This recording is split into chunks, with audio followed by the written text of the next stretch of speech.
but we might be on YouTube. Wow, this sucks, man. We finna get it in, y'all. All right, are we back? Are we back on Facebook? Are we back on YouTube? Where are we at? It says I'm live, but this is a whole nother video, part 2. So anyway, it made it a new video. I had to piece them together at the end or something. Okay, so I'm gonna show you guys the beginning of this documentary. So let me know if you guys can hear this. I want to make sure it's the beginning too, so.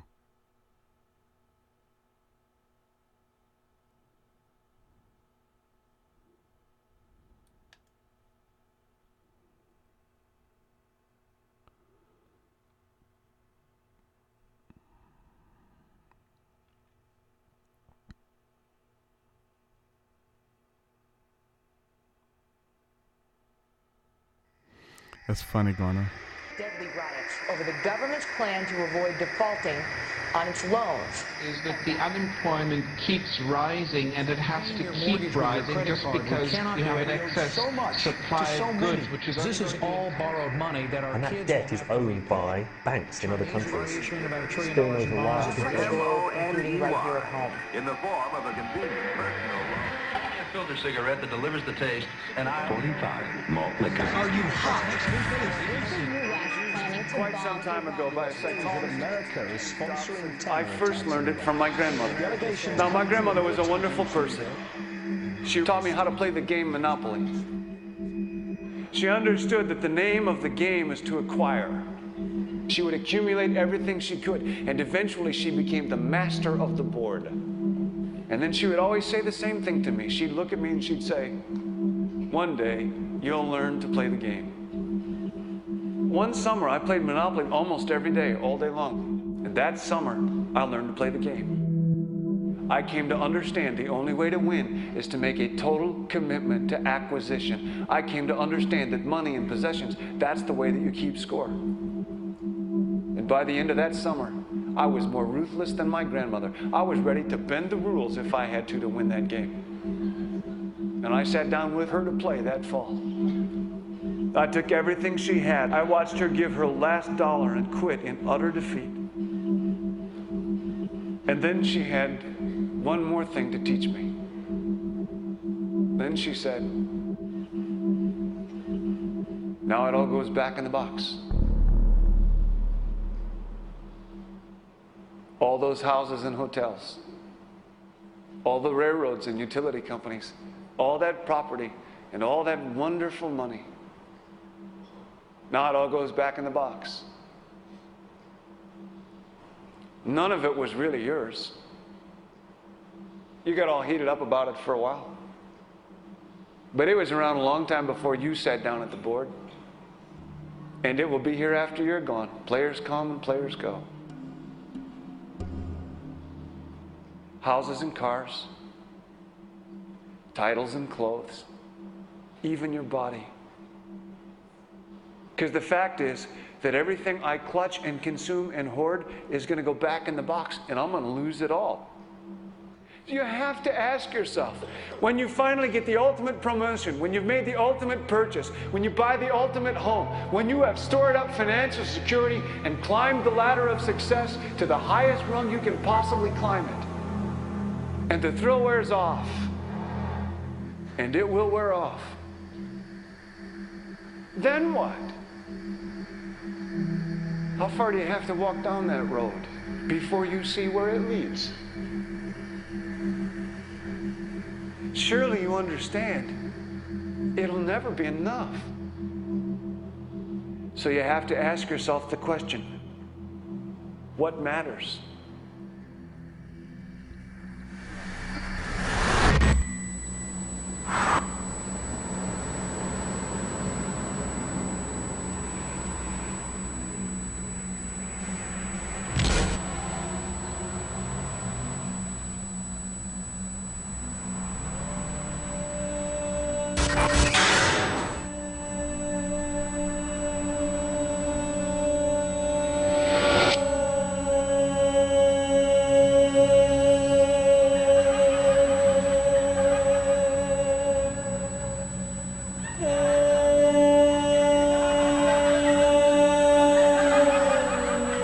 beautiful people.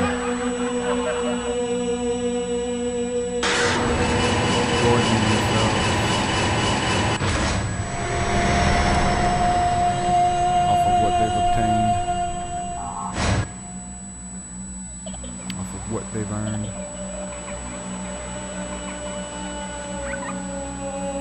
Thinking that that's something to obtain to.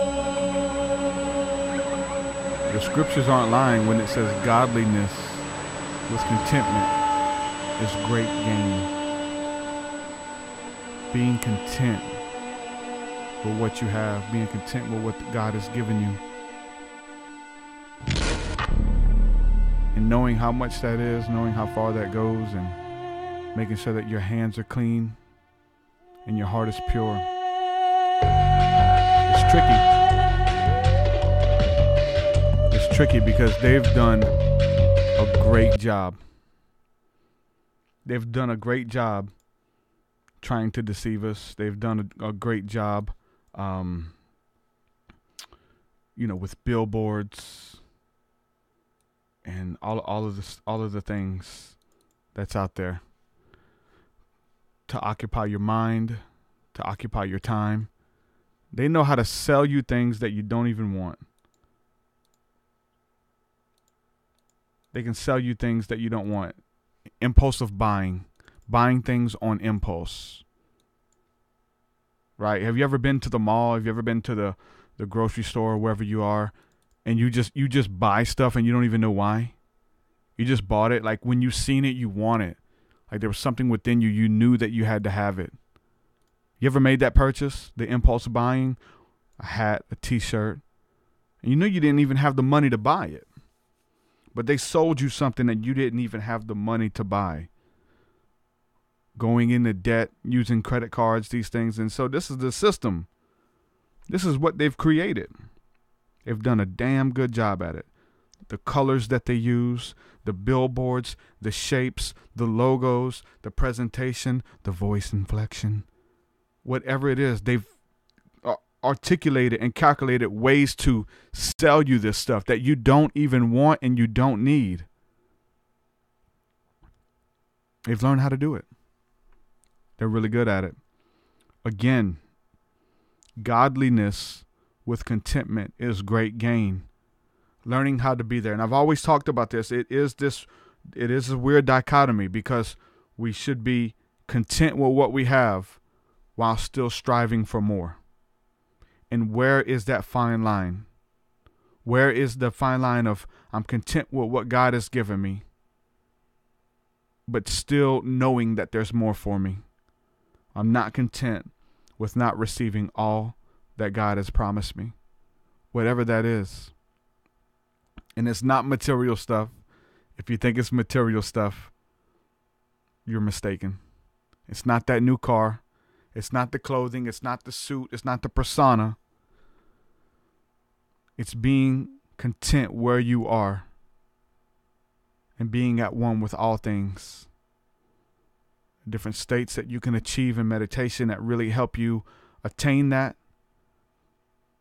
And I always talk about this. It's like attaining it is one thing.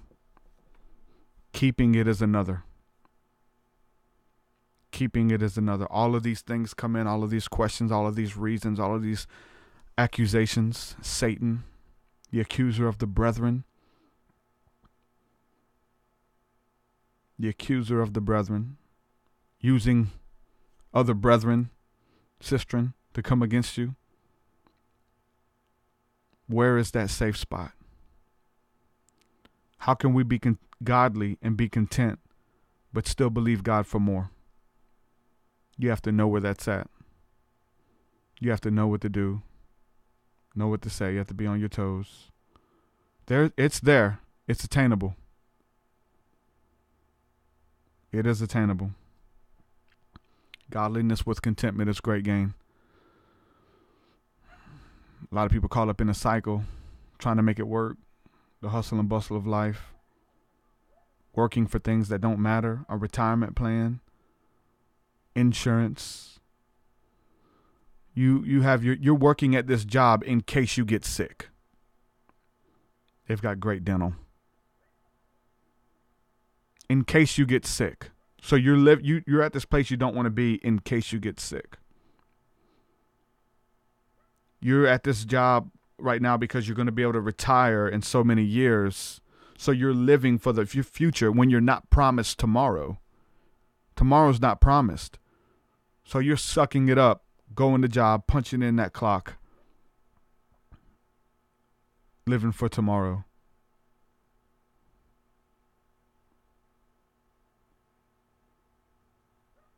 Trying to make ends meet. Trying to accumulate wealth, whatever the case is. What about today? What about enjoying the day? All the spiritual teachers, all of them, teach you about being present and in the moment.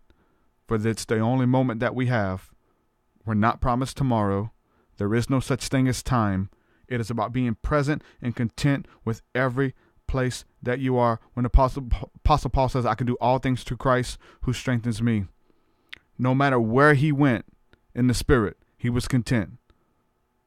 He was shipwrecked. Hey, that's where God brought me here.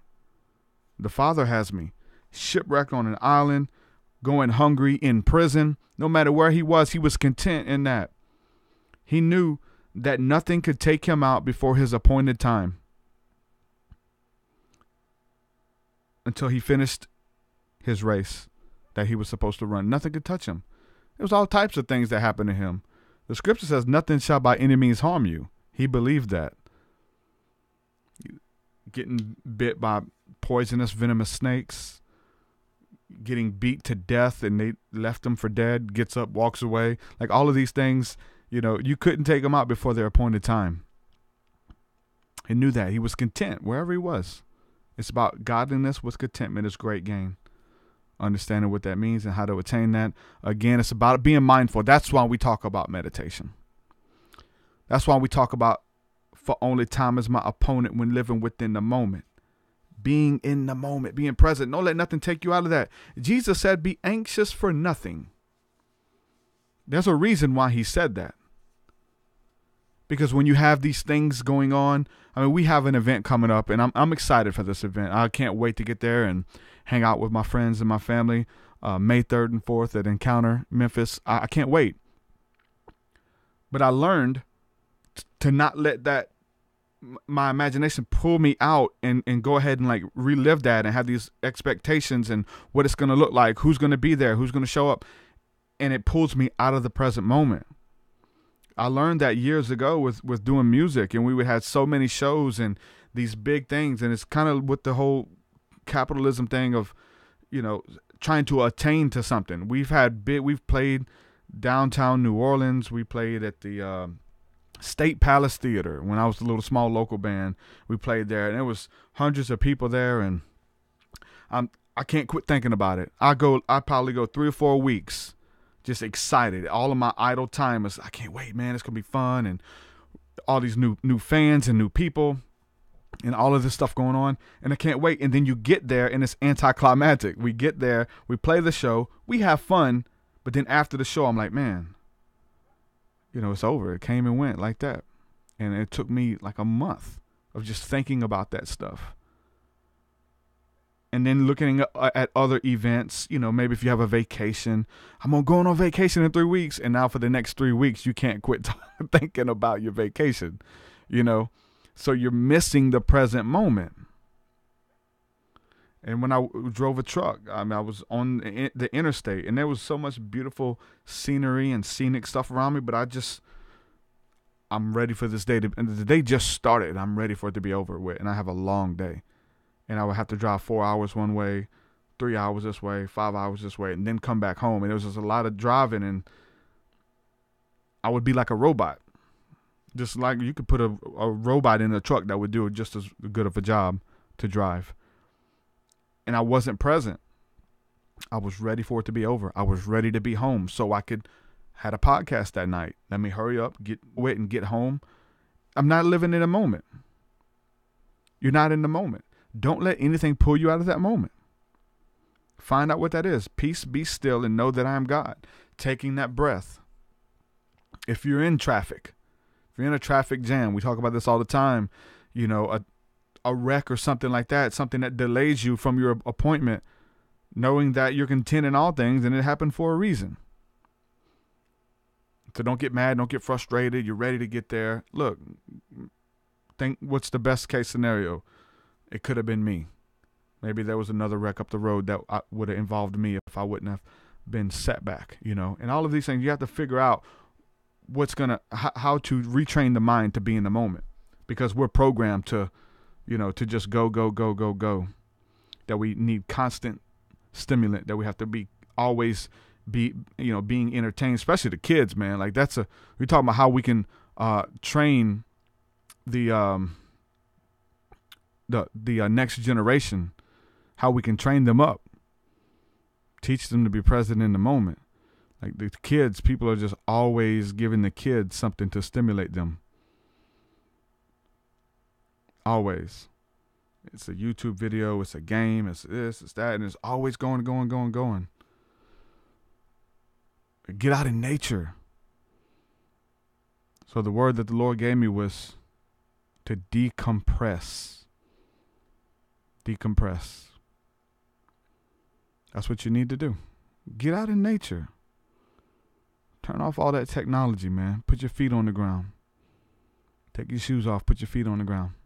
Meditate. Close your eyes. Let the wind hit you in the face. Reset. Decompress, man. Release the pressure. And especially like we get stagnant, you know, we run out of good ideas. We don't know why we're doing it. You gotta decompress, man. You gotta get out there, push that reset button, and understand why you're doing it. Because those good ideas, they don't, most of the time, they don't come sitting here working on this stuff. When I'm working on stuff or writing, like I have to be somewhere else. I have to be not doing it. I have to not be creating to get those ideas. The lyrics, if I'm sitting here trying to write lyrics, I'm just repeating myself and I'm going through the motions a lot of times. The best lyrics that come to you are when you're out, you know, doing life, and then you're inspired by something and I just write it down. You know what I'm saying?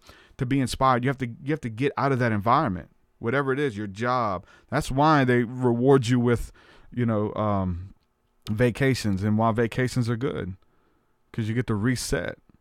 You need a vacation away from technology. All of these things. Checking the phones, bro, that for dopamine, man, checking likes, checking shares, how many views. Dopamine levels are synced with astrology. Understand what that means. Our dopamine is linked with the like button. That is crazy. We're changing, man. How many views you got? How many streams you got? Because that turns into money. There's your capitalism. There's your influence. Turns into money. Are you content? Are you happy? I've been getting a bunch of weird comments. Like I got a comment when somebody said, it says something like, I appreciate you, or I'm really appreciate you because even though you don't get a lot of viewers, you still keep doing it, you know. And they seen a video that had like 200 views or whatever, you know. But if we really think about it, and I've talked about this before, 200 views is a lot of people. Like 200 people, I'm not content. I want the big numbers, which I've had the big numbers, you know.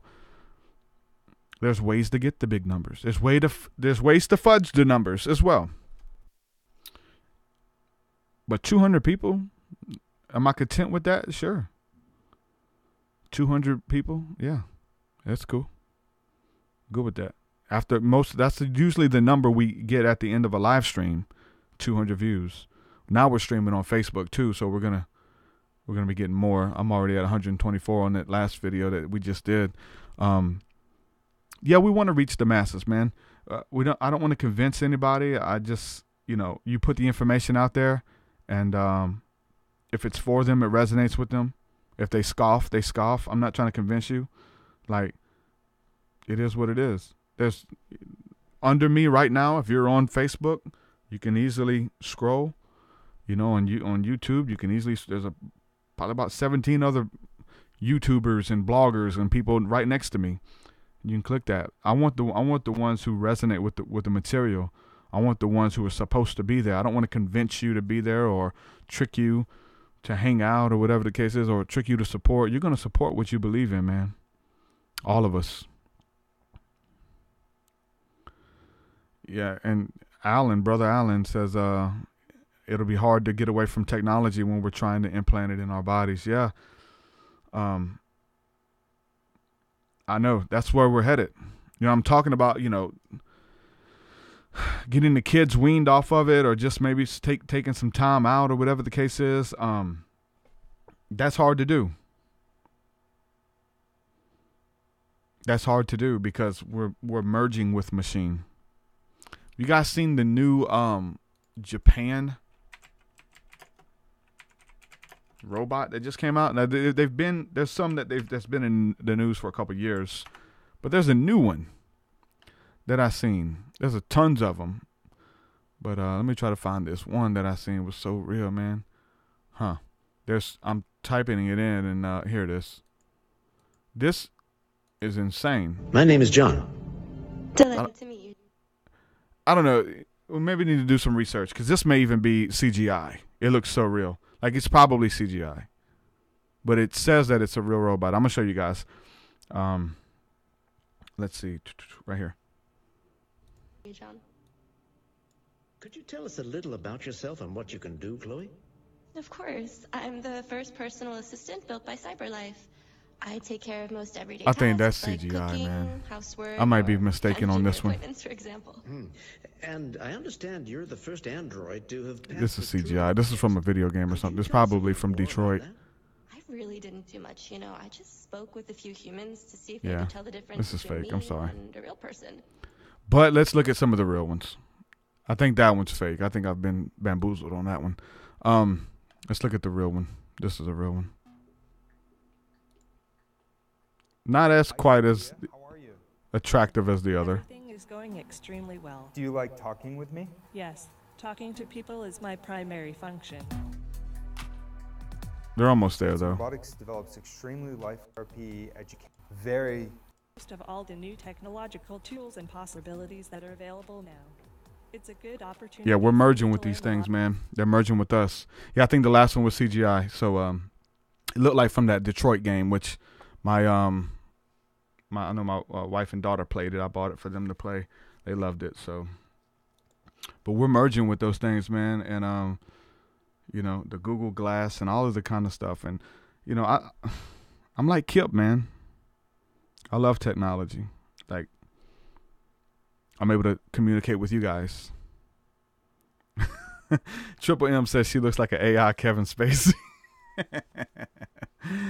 Oh, wow. K-Pax. Remember my friend came on the show? Like, said she was like K-Pax.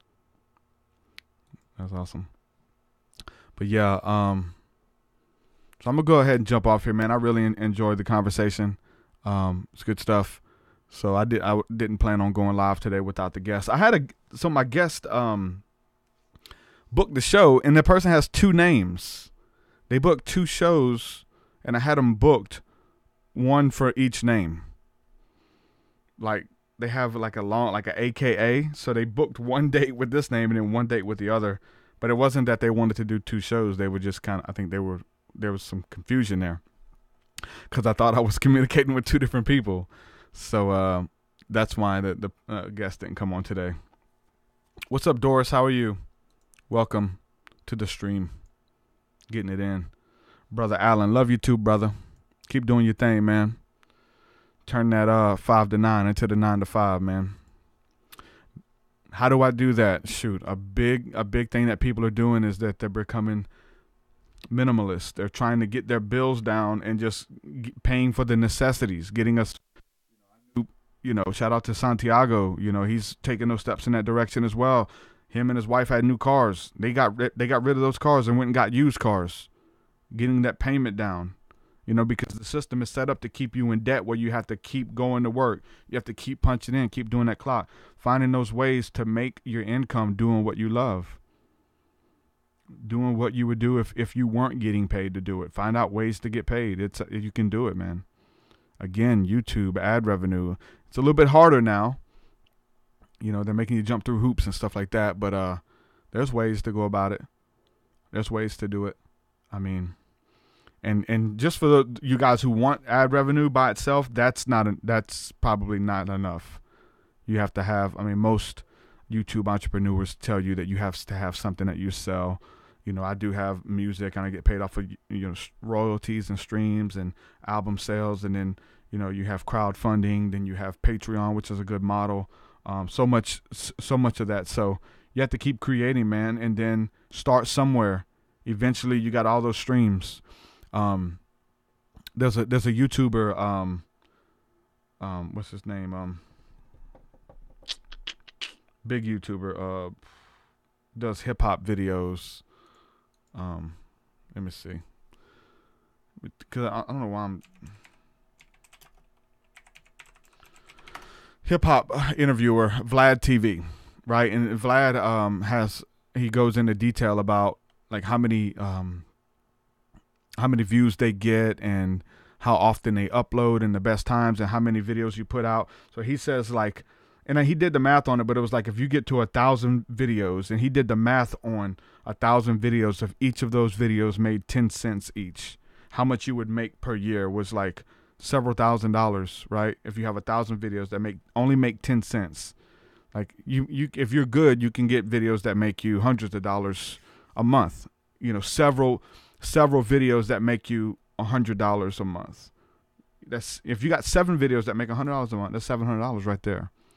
Or they give you $40 a month. And so just to find that niche, to find that vein and stay on it, whatever it is, there's ways to do it. And I mean, that's the society I want to live in, where I don't want to have to, like, you know, if you go to the restaurant and you're dealing with somebody who's serving you food, you ever dealt with somebody who don't want to be there in any industry? Any industry, they don't want to be there. They have to be there. Versus meeting somebody who would be there regardless. Like, those are two different people. Those are two different people groups, man. To find out what you would do if you weren't getting paid, if you didn't have to. I'm convinced there were people who just love to be sociable. It's a great atmosphere. They love it. They're okay with it. You know, some people love mechanics. Some people love changing tires. Some people love changing oil. They thrive at it. They'd do it if you didn't pay them. I know people who work on motors, and they're obsessed with how motors work. And they rebuild motors, and they rebuild lawnmowers and stuff like that. And they would do it for free. You don't have to pay that dude to do that. He'd do it for free. You know, new guys, you can bring them your lawnmowers and they'll fix them for free just because they're enamored with them. Find those people. When you find those people who love what they do for a living, they're in every field. That's why I know that some type of beautiful model of a socialistic system would work if it was done right. It's so funny. Everybody's, you know, posting videos and stuff about the AOC and stuff and socialism and stuff, and they're saying you're going to be in a bread line. You're going to the bread lines, you know, and shows her memes with her dancing. You know, she was in that video dancing. How she's dancing, you know, being first in the line for bread, soup lines and stuff like that. Man, technology by itself. Look up the Venus Project. Look up that documentary, because they go into the Venus Project. Peter, it's not Peter Jackson. What's his name? Peter, whatever his name is. Anyway, with the Zeitgeist 3. Zeitgeist 1 is, you know, I don't know if I have that did a lot of confusion for a lot of people. Zeitgeist 1, but Zeitgeist 3. Make sure y'all watch that. Doris says, "What about FEMA camps? What about them? What about them? Are they real? What are they used for? I don't worry about that. FEMA camps. You can. That's a whole niche of itself.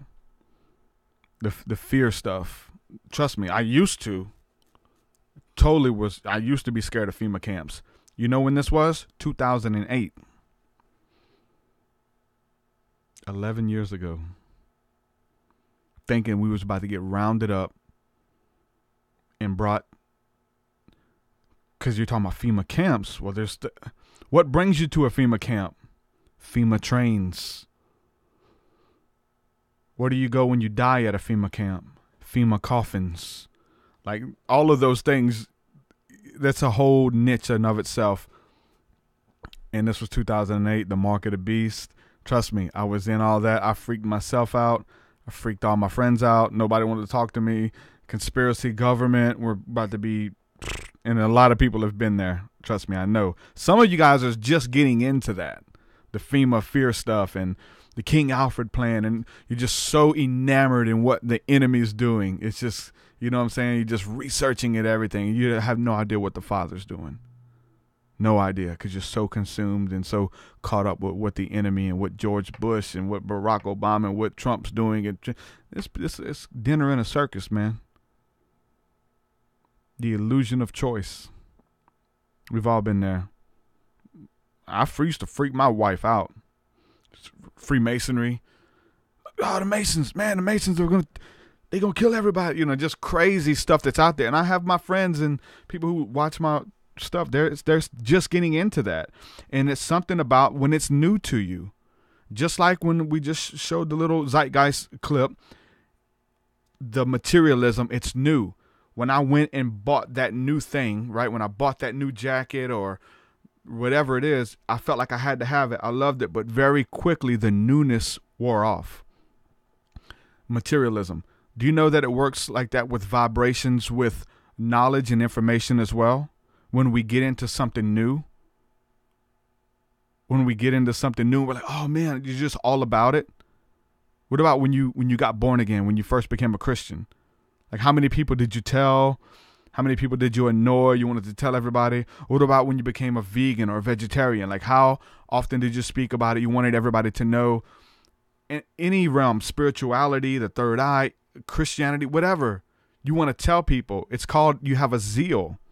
And many of us in that have a zeal without knowledge, like the Bible speaks about. But eventually, even with that, the newness wears off.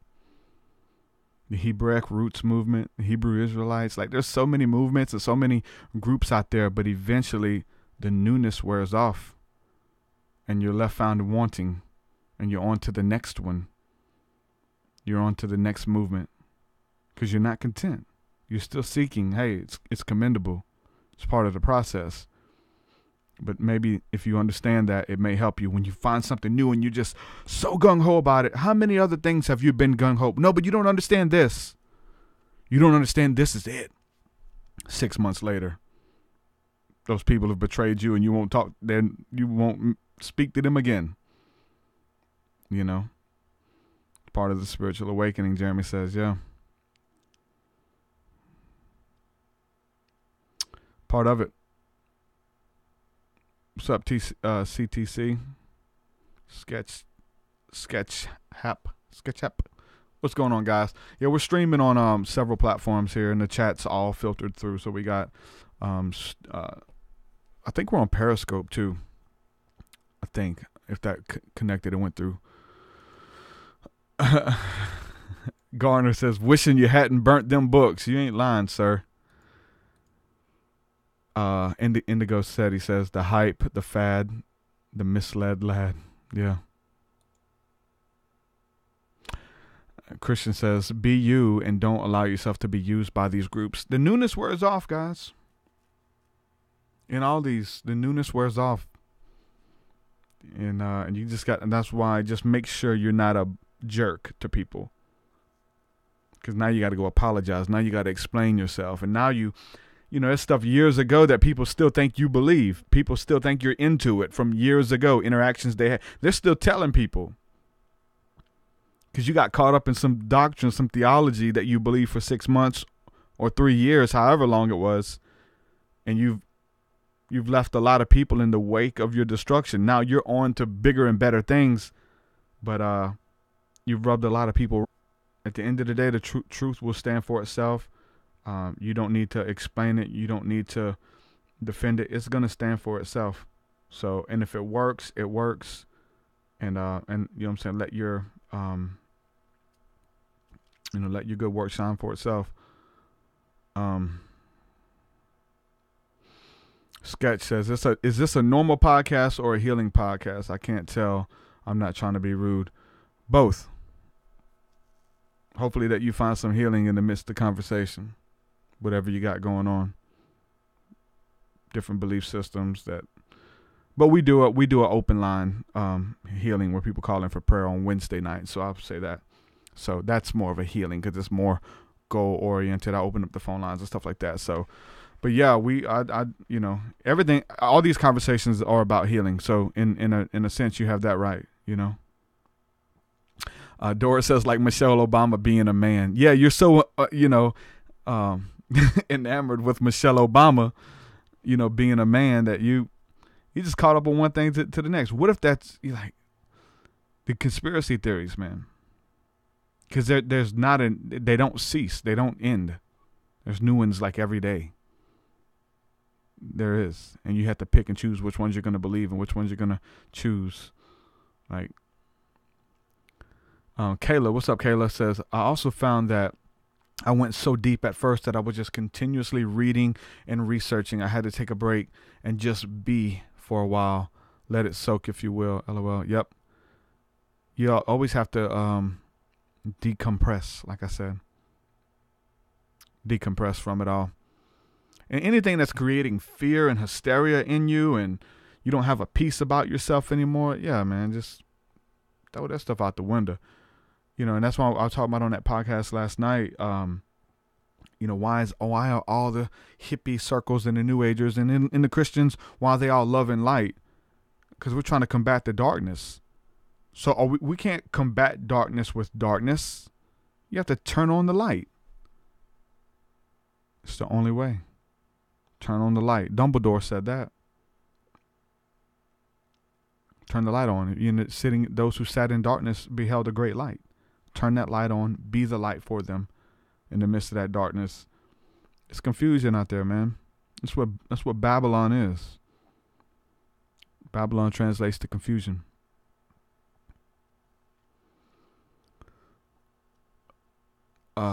M says, I agree. Turn little yin into big, like doing too much research on enemies instead of acting little yang. Yeah, there's a quote. I don't know. This is just something that's said in the church realm, but I don't know how much I agree with it, but I'll just say it. They talk about how to spot a counterfeit, and they're talking about people who are able to tell what counterfeit money is, and they're able to spot a counterfeit. And they say that they don't spot the counterfeit by researching the counterfeit. They're able to spot the counterfeit because they know without the shadow of a doubt what the real is, which one is the truth. They're able to tell that. And so when the counterfeit comes, just because it doesn't mesh, so they're able to tell that way. And it's not by understanding that realm, because you're going to get confused. It is a land of confusion. They want you in that. They want you freaked out. There's spiritual reasons behind that, but just figuring out what the truth is, what is good. Think upon these things. Anything be true, good, virtuous, noble, of good report. Think on these things. And there's a reason the scriptures tell us that, a huge reason. You find out these people were actors at the end of the day. All of them. Your politicians, Alex Jones, Joe Rogan, shills to get you following some movement or some people being led away from the truth. So anyway, I'm going to jump off here, man. Thank you guys for hanging out with me. Every time I say I'm going to jump off, somebody hits me with a good question. I have to keep going. So I say I'm getting off, but I'm expecting one more question. Indigo Seti says the Venus Project is a project in Florida about the self-sustainability among many other things. Yep. Check out the Venus Project. That's what I said a while ago and was showing a little bit of. Jock Fresco is who about that.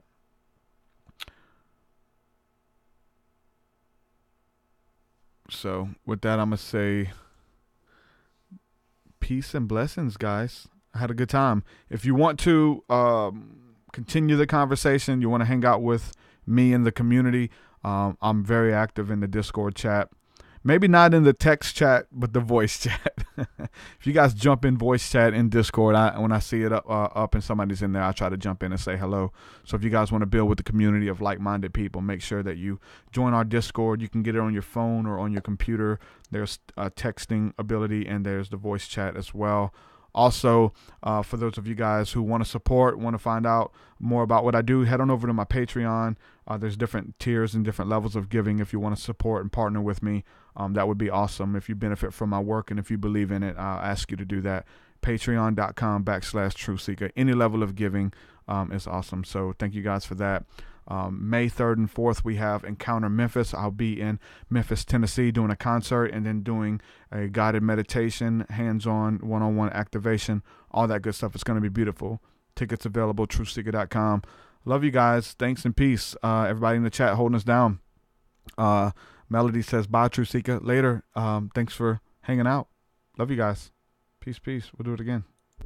Your way so much higher than mine.